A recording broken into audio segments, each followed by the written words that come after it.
ముఖ్యంగా కాంగ్రెస్ పార్టీ అధికారంలోకి రాకముందు రైతుల్ని పట్టించుకుంటాము, ఏదైతే కౌలు రైతులు కావచ్చు, కూలివారి రైతులు కావచ్చు, వడ్ల కొనుగోలు మీద 500 బోనస్ కావచ్చు, అనేక హామీలు ఇచ్చింది. కానీ అధికారంలోకి వచ్చినాక రైతులకు ఇస్తున్న బోనస్ లేదు, కూలీలకు ఇస్తున్నటువంటి సంవత్సరానికి ఏడాదికి ఇస్తున్న 12,000 లేదు, కౌలు రైతులను పట్టించుకోలేదన్నటువంటి స్టేట్మెంట్లు చేస్తున్నది. ఎట్లా ఎదుర్కొంటారు మీరు? ఇప్పుడు వాస్తవంగా కౌలు రైతులు అనేది ఖరీఫ్ నుంచి వానాకాలం పంట నుంచి మళ్ళా వానాకాలం పంట దాకా ఒప్పందం అనేది ఉంటది. మీరు అన్నట్లు ఎన్నికల ముందు కౌలు రైతులకు ఇస్తాము, 500 బోనస్ ఇస్తాము, అనేక రకాల రైతులకు హామీలు ఇచ్చినమాట వాస్తవం. బట్ ఈ తెలంగాణలో గతంలో పాలించినటువంటి పార్టీ పూర్తిగా ఆర్థిక దోపిడీ చేసి ఖజానాను ఖాళీ చేసి మొత్తం దోచుకుపోయినటువంటి పరిస్థితి ఉన్నమాట వాస్తవం. అందుకే అసెంబ్లీ సమయంలో రాష్ట్ర ఆర్థిక పరిస్థితిని మొత్తం శ్వేతపత్రం రిలీజ్ చేసి ప్రజల ముందు పెట్టడం జరిగింది.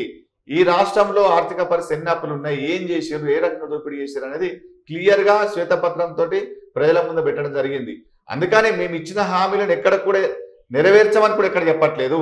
చాలా స్పష్టంగా ఏదైతే 500 బోనస్ ఉందో 500 బోనస్ ను ఎట్టి పరిస్థితుల్లో వానాకాలం పంట నుంచి ఇస్తామని ముఖ్యమంత్రి గారు పదే చెప్పడం జరిగింది. ఆ ప్రక్రియ వానాకాలం పంటకు వస్తుంది. రైతులు కూడా దాని మీద ఎక్కడ కూడా మాట్లాడలేదు. సరే ఆర్థిక పరిస్థితి కూడా బాగాలేదు, ఇవాళ రైతులు కూడా హ్యాపీగా ఉన్నారు వడ్లల్లో. ఎందుకంటే 5 నుంచి 10 కిలోలు 5 కిలోలు వేసుకున్నా, ఎకరానికి 20 క్వింటాలు వేసుకున్నా 2,000 రూపాయలు ఎకరానికి. 2 ఎకరాలు ఉంటే 4,000 రూపాయలు నష్టపోయేది. కానీ ఇవాళ నష్టం లేకుండా మనం పూడ్చినాము అంటే రైతులు కూడా సరే మళ్ళీ ఆనకాలం ఇస్తారులే అని చెప్పేసి కూడా రైతులు ఎక్కడ కూడా నిరాశతోటి నిస్పృహతో లేరు. కానీ వీళ్ళు కావాలని ప్రతిపక్షంలో మాట్లాడుతారు తప్పితే ఇంకోటి లేదు. ఇవాళ కౌలు రైతులది కూడా ముఖ్యమంత్రి గారు అట్లాగే అగ్రికల్చర్ మినిస్టర్ గారు చాలా స్పష్టంగా మా కిసాన్ కాంగ్రెస్ కూడా ఆదేశాలు ఇవ్వడం జరిగింది.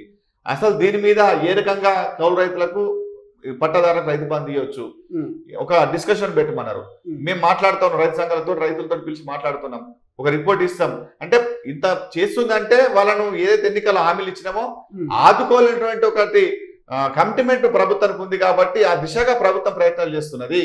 ఇలా రుణమాఫీ కావచ్చు, రుణమాఫీ చేయాలని ఆలోచనతో ముఖ్యమంత్రిగా దాని మీద ఇంత తర్జన భర్జన ఎట్లా చేయొచ్చు అనేటువంటి మాట్లాడుతున్నాడు. అంటే ఆ చేద్దామని ఆలోచన తప్పితే ఇంకోటి కాదు కదా. చేయొద్దు అని అనుకుంటే దాన్ని డిస్కస్ చేయకపోతుండే.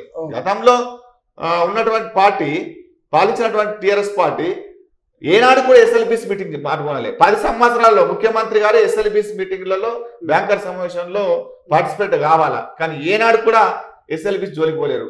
కానీ వాళ్ళు ఎస్ఎల్బిసి మీటింగ్ కు అగ్రికల్చర్ మినిస్టర్ పోయిండు, డిప్యూటీ సీఎం పోయిండు, ముఖ్యమంత్రి గారు కూడా మాట్లాడతానన్నారు.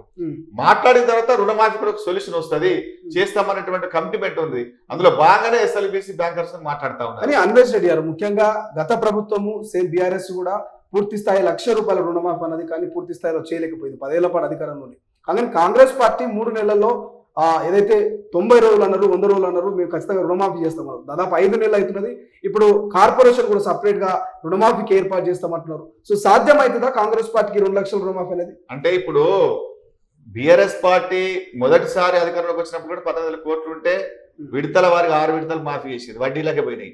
ఆనాడు వాళ్ళు కూడా అదే చెప్పారు, మీరు కట్టకండి అన్నప్పుడు రైతులు ఎవరు కట్టుకోలే, వడ్డీలకు వాళ్ళు ఇచ్చిన వడ్డీలకు ఏర్పోలే. నెక్స్ట్ టర్మ్ వచ్చినప్పుడు కూడా 25,934 కోట్లు ఉంటే కూడా మేము చేస్తామని చెప్పేసి లాస్ట్ ఫైనల్ ఇయర్ లో 5వ సంవత్సరం ఎన్నికల ముందు 70-80% మందికి మాత్రమే మాఫీ చేశారు. అది కూడా వడ్డీ మాఫీ చేయాలి. సో ఇప్పుడు మీరు అన్నదానికి మాఫీ సాధ్యమవుతుందా కాదని 100% అయితే ఎందుకు కాదు. ఇప్పుడు కార్పొరేషనా లేక ఇంకోటో రైతులకు సంబంధం లేదు. కానీ రైతులకు కావాల్సింది ప్రభుత్వం ఇచ్చినట్లుగా రుణమాఫీ కావాలా. ఇవాళ గతంలో రాజశేఖర రెడ్డి గారు కూడా బ్యాంకులకు వాయిదాల రూపంలో గ్యారంటీ ఇచ్చుకున్నారు. ప్రభుత్వం గ్యారంటీ ఇచ్చుకొని విడుదల వారిగా బ్యాంకర్స్ కు చెల్లించినట్టు ఆ గతంలో రాజశేఖర రెడ్డి చేశారు. ఇక్కడ సేమ్ టైం రైతులకు ఒకటేసారి రుణమాఫీ విముక్తులు చేయడానికి అవకాశం ఉంటది. సో ఇప్పుడు 2 రకాలుగా ఉంది. ఒక కార్పొరేషన్ ఏర్పాటు చేసి లోన్ తీసుకొని రుణమాఫీ చేయడము, లేదా బ్యాంకర్స్ కే గ్యారంటీ ఇచ్చి ప్రభుత్వం గ్యారంటీ ఇచ్చి వాయిదాల పద్ధతిలో ప్రభుత్వం బ్యాంకర్ కట్టుకొని రైతులకు ఒకేసారి మాఫీ చేయడానికి అవకాశం ఉన్నది. ఇది ప్రభుత్వానికి చేయలేనటువంటి చిత్తశుద్ధి ఉంటే, రైతులకు ఇచ్చిన హామీ నిలబెట్టుకోలేని తాపత్రయం ఉంటే ఖచ్చితంగా చేయొచ్చు. దీనికి మార్గాలు ఉన్నాయి. బ్యాంకులకు వాయిదా పద్ధతి పెట్టుకోవడమా, లేకుంటే కార్పొరేషన్ ఏర్పాటు చేసుకొని డబ్బులు తెచ్చుకొని ఇవ్వడం అనేది చేయడం అనేది చాలా సులువు, చేయొచ్చు. కానీ ఈ 15 ఆగస్టు లోపల సాధ్యమవుతుందా? ఎందుకంటే కాదు అనేటువంటి కోణంలో ప్రతిపక్షాలు ఆలోచిస్తున్నట్టు తెలుస్తుంది. మీరు ఎందుకంటే హరీష్ రావు గారు చూసారు, రాజీనామా లేఖ తీసుకొని అమరుల స్మారక స్తూపము గన్పర్ వద్దకు వచ్చినటువంటి పరిస్థితి మనం చూస్తున్నాం. సో సాధ్యమవుతుందా ఆ లోపల? అంటే ప్రతిపక్షం వాళ్ళు మొన్నటికి ఎన్నికలు ఉన్నాయి కాబట్టి ప్రభుత్వం పాలనలో ఉన్నటువంటి పార్టీని ఇబ్బందులకు గురి చేసి ప్రజలలో గందరగోళం నెరవేర్చి ఓట్లు పొందాలన్నటువంటి ప్రయత్నం చేసినమాట వాస్తవం.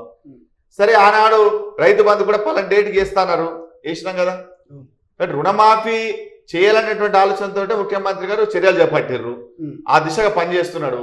అది 100% 15 రాష్ట్రాలు అయిపోతుంది. 90 అన్నారు, అదన్నారంటే ప్రభుత్వం 9 తారీఖున ఏర్పడితే చేస్తామని చెప్పిన మాట వాస్తవం. కానీ మేము మొత్తానికే చేయము, ఎగ్గొడతాము, లేకుంటే 5 సంవత్సరాలు చేస్తామని అలాగే చెప్పట్లేదు కదా.